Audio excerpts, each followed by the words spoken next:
been on 22 different pharmaceutical anti-epileptics and 4 for behaviors, because with this condition also comes behavioral issues and autistic-like tendencies. Now, when Haley was 15, in January of 2008, I was told that it was time to start looking at grade counseling because she had become allergic to many of the pharmaceuticals, and there was really not any other option. She was not a candidate for surgery. We've done the ketogenic diet. We've done the modified Atkins diet. Nothing was helping her enough. And the doctors told me we would rather have a better quality of life for her till she goes than worry about the other stuff. And I agreed. However, I wasn't ready to give up. And by May is when I broke the law. Now, we gave Haley medical cannabis. Our regular doctor, who is my daughter's signing doctor for the last going on 6 years now, he had seen her approximately 11 days prior to between visits. In that 11 days, 9 days of that, Haley had started cannabis. And within moments, within a day or so, all the seizures she was having were gone. Now, we're not talking a small amount of seizures, a couple of seizures here and there. We're talking 12, 15 grand malls throughout sleep, plus awake, plus absent seizures, complex partial nerves. She has 5 different types of seizures. Not all seizures do shake. Most children with this condition suffer from status epilepticus, but it's non-convulsive, so they come out looking like they're catatonic, and there's nobody home. Now, we gave her cannabis, and I got to meet an incredible man, Dr. Paul Hornby, and I worked with him, and we were like, okay, let's do this. Well, within a few days of that, Dr. Hornby was testing different strains of cannabis. He came across one that he had been looking for years, trying to find cannabidiol, CBD, because there was information out there and previous proof that, you know what, this may be the way to go. Now, THC also has anti-seizure properties, but CBD, that knocks out it's got an antipsychotic properties, so that high you get from THC, it flattens it. So you're not overly medicated. If you've ever taken pharmaceuticals, then you know that one painkiller can cause you to not be in your right, not level in your behaviors and your thinking. Well, cannabis didn't do that for Haley. A lot of people think, oh yeah, you get all baked and this, that. No, her thinking became clearer.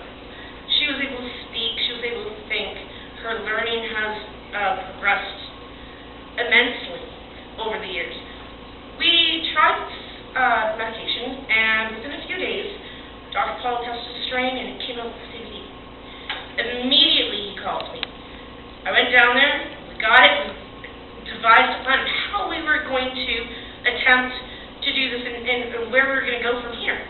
Well, 11 days after Haley's family doctor saw her, 9 days after starting cannabis, and about 5 to 6 days after starting Haley's Comet, we walked into her doctor's office, and I had already faxed the MMAR forms, and I was scared because I did not know if he would sign. Now, her doctor had never signed an MMAR ever. When he saw her, and he came in, Haley was sitting there going, Lord, I'm really, really bored. He burst in out laughing, and his grin told me everything. He flat out told me, he goes, that's because your brain is working. Do you know how incredible it is to hear that when you know that your child's brain is being deteriorated due to a condition and you're watching him die? That is monumental to everyone. Now, over the years, we have watched Haley, we've watched her progress and her health get better. She is now, at this moment, one of the oldest, highest functioning, and healthiest children in the entire world with this condition. Thank God. Thank God because that is why she's here. Over the years, we worked on standardizing the amount, and that. Now, Haley went to school. She was a minor. Putting her in school, well, guess what? You have to have your medications administered at school. We ran into a problem. Never been done before. So, there was a few glitches, but we worked on it. And we got standardized cannabis. Whether it's in edible form, doesn't matter how it comes. As there is a protocol out there that is currently being used and can be used anywhere that allows children to be able to be given their medication in school. Now, the caps were easy to get in. The like vaporizer, that's a whole other story. That took a couple of years, but we got it in. So if your child is in class and they feel that they need their medication due to an oral or anything, because I use inhaled medication with Haley as an emergency medication. She doesn't have any emergency medications that she can have. This is it. This is the life-saving point for her.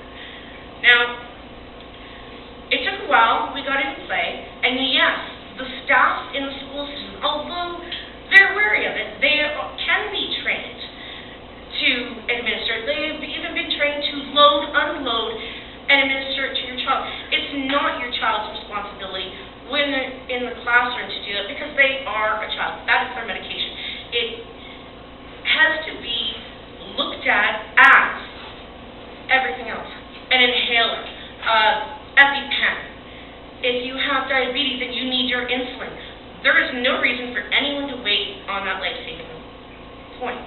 So we have continued working on this. I have gotten the pleasure of working with some incredible families. Some families that have gone through a lot with their children, and I am happy to say that we were able to help them give their child Haley's Comet too. And by doing that, a friend of mine, I call her a friend because we have bonded over the years, as parents do when you have a sick child. And incredible family. Her daughter would go up to 100 seizures in a day. She'd take some Haley's Comet, it'd knock it down to 6. That's huge, remarkable. That is life-saving. Now, our government has issues about that. They don't, with the licenses and the injunction that's going on, my personal view is simply that people can grow properly. Everybody says, oh no, you have to have a commercial producer to provide because, you're a patient, you can't do it. That's not true. I never grew a cannabis plant in my life until I grew Haley's Comet. Guess what? If I can do it, everybody can do it. And there's no reason for people to be denied the right to administer their own medication, especially when it can save a life. There's now more CBD strains found all over the place. I have my own opinion on different strains because there's a saying. It is a different strain for different pains. 100% true. Everyone has their own body makeup and every condition, whether you may fall into a subcategory if this is what your condition is, that does not mean that you individually fall in an exact pattern. Haley must have her cannabis 3 times a day. She takes 240 milligrams of CBD and 180.5 milligrams of THC, and it's about 16 milligrams of CBN. These are the ones we look at for markers as to what we want to give her. That is an average dosing. She also takes more when she is in a higher seizure trigger time. That amount is, other people, it's considered quite a bit. But it's the only thing that keeps her going. If she misses one dose, she will seize. And she will ram all hard. And she can be put very much at risk. The chances of my child living without cannabis, not going to happen. It'll be a matter of days till her death, literally. There's no joke in that. Her doctors have even stated that without cannabis, and I have letters from them stating that without her cannabis, she is at risk of life-threatening status epilepticus. Now, I don't believe that any parent or any person should ever have to fight for the right to be able to have their medicine. We go out, we grow our own vegetables. Why can we not grow our own medicine? This is very important. There is a whole, I know from growing my daughter's medicine and teaching Haley how to provide her own medicine for her, there's a whole other level of therapeutic going on there.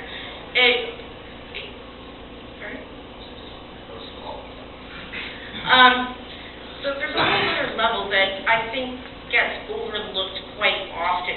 I mean, it's something that's very important to the people because, you know, when you are, say you have a garden and you're growing your vegetables, when you pick those and you eat them with your dinner, that is your own pride, your own oneness with that because you helped it to grow and now it's giving back to you.